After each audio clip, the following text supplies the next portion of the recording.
All right, so someone reached out and wanted us to like really get into this whole wildfires in LA thing. Yeah. Which, honestly, at first I was kind of like, really? Wildfires? That's kind of a downer, really? Mm-hmm. But we got all this research and even the whole podcast script about it. And man, some of this stuff is pretty wild. Yeah, you don't really think about it when you picture, like Hollywood and the beaches. The palm trees and movie stars. Mm-hmm. Not exactly a raging inferno, right? Exactly. But the more we dug into it, the more we realized that this sunny paradise is actually like constantly under threat from these massive wildfires. Yeah, and it's funny. It's like those picture-perfect summers, those hot, dry summers that everyone loves about LA. Right. Those are the exact same conditions that make the area so susceptible to these huge fires. It's kind of like the sunshine is its own worst enemy, setting the stage for disaster. Right. And then on top of that, you've got the wind, too. Oh, yeah. I've heard people call those Santa Ana winds like devil winds or something like Yeah. that. Is that like a real thing? Is that what people call them? Or is that just like, Oh, yeah, devil winds. That's a common nickname around here for sure. Wow. They're officially called Santa Anas, but honestly, the nickname kind of fits, Yeah. They're not just strong, they're hot and they're dry. Yeah. And they like blast through the canyons and the valleys, Whoa, picking up speed and heat as they go. Gee. So, they can literally turn a tiny spark into a raging firestorm Oh, wow. in just a few hours. That's crazy. Yeah. So it's like these winds are acting as these giant bellows, right? Right. Just like fanning the flames and pushing them further and faster. Exactly. And then you add on top of that all the dry brush, the vegetation. It's a massive amount of fuel just waiting to ignite. Yeah, and it's not just the amount, right? I mean, isn't it like the type of plants too? Oh, for sure. Yeah. Like some plants, like chaparral, for example, that stuff is incredibly flammable. Wow. It's almost like it's designed to burn. Thanks. But you want to know the most surprising thing? Yeah. Over 85% of California wildfires are actually started by humans. Wait, 85%? 85%. Seriously? Yeah. I know people could be careless, but I always figured most of these fires were started by like lightning strikes or Yep. something natural like that. And humans are the main culprit, yeah. I mean, I guess it makes sense when you think about it, like a discarded cigarette or a campfire that wasn't put out all the way, Exactly. or even like a spark from, I don't know, a lawnmower or something. Yeah. Any of those things can ignite that dry brush and boom, you've got a fire. Man, 85% though, that's a lot higher than I would have thought. It is. It's a big number. So what else, I mean, what are some other ways that people are starting these fires? Well, arson, unfortunately, is a factor too. Oh, wow. Really? Yeah. That's pretty disturbing. Yeah. It's not great.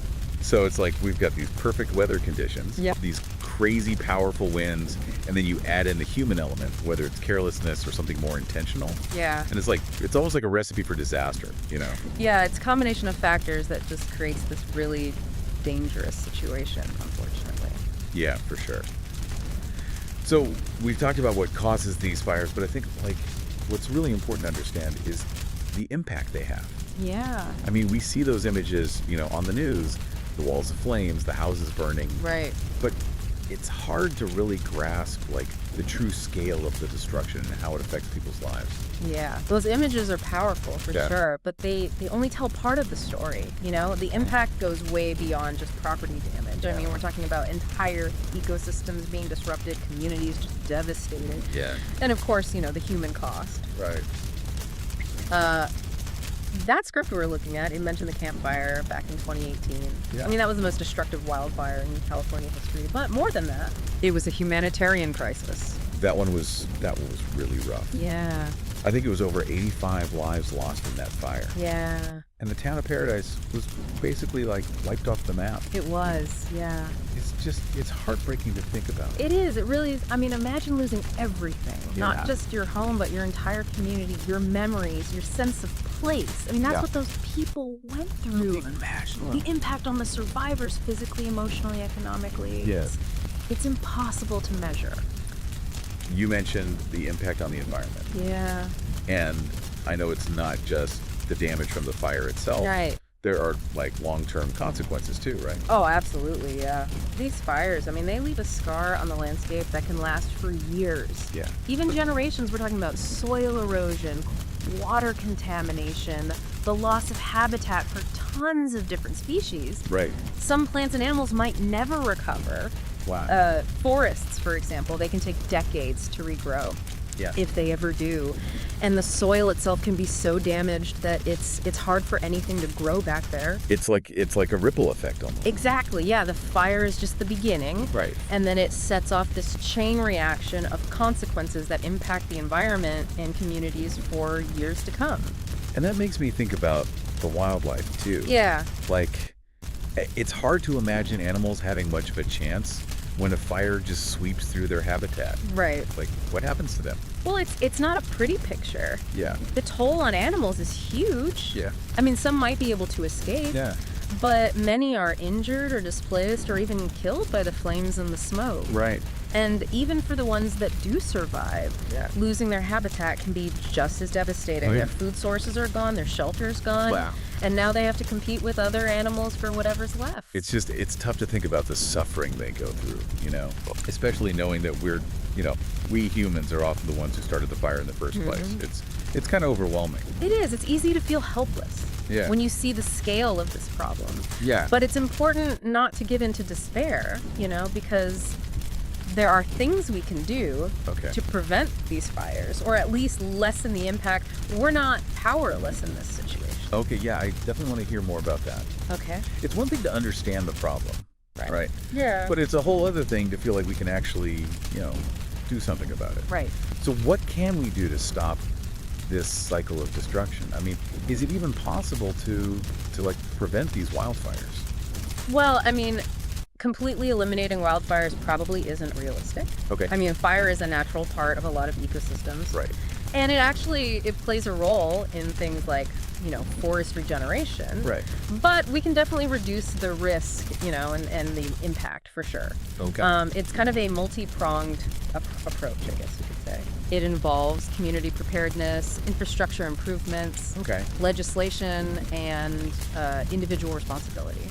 All right, so let's break that down a bit. Sure. What does community preparedness actually look like? Yeah. Like in practice? Well, it starts with education, right? Mhm. Communities in these fire-prone areas need to be aware of the risks. Yeah. And they need to have clear evacuation plans in place. Everyone should know what to do when a wildfire breaks out. Right. Where to go, how to stay informed. Right. It's about being prepared, not panic. Right. Do you know your community's plan? That's a good question. Yeah. I don't, at least not off the top of my head. Yeah, a lot of people don't. I'm gonna have to look into that. That's a good idea. Yeah, so education is key. Uh-huh. But what about the physical environment? Can we do anything to make these areas less susceptible to fire in the first place? Yeah, for sure. Infrastructure plays a huge role. Okay.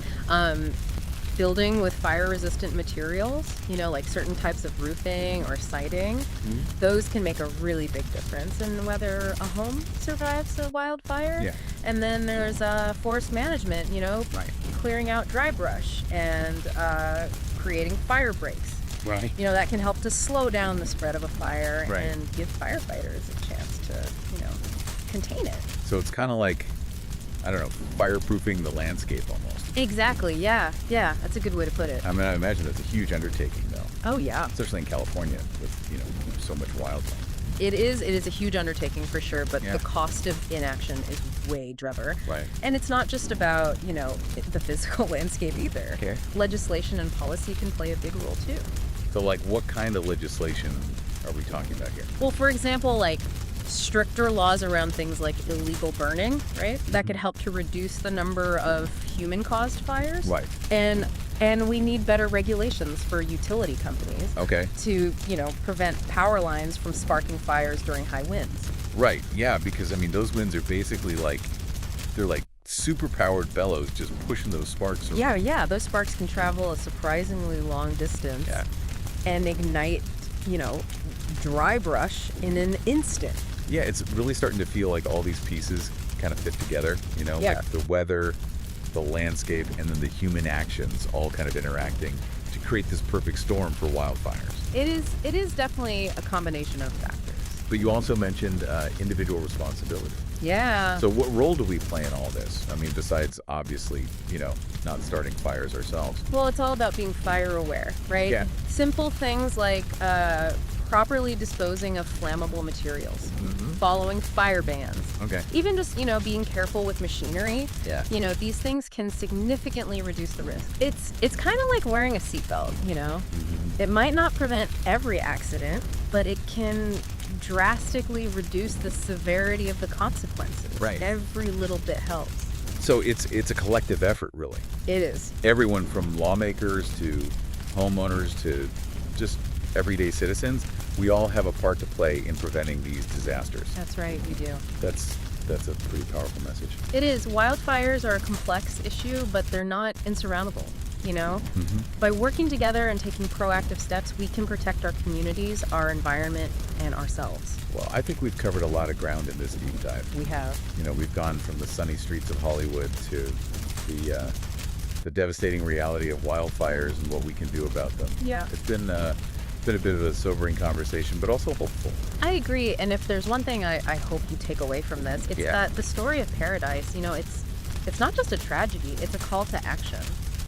What are we doing individually and collectively to prevent these kinds of tragedies from happening again? Yeah. It's a question we all need to be asking ourselves. Absolutely. That's a really powerful thought to end on. Yeah. It's not just about understanding the facts. It's about taking action. Yeah, exactly. So thank you for joining us on this deep dive into the world of wildfires. We hope you found it informative and most importantly, empowering. Thank you for having me.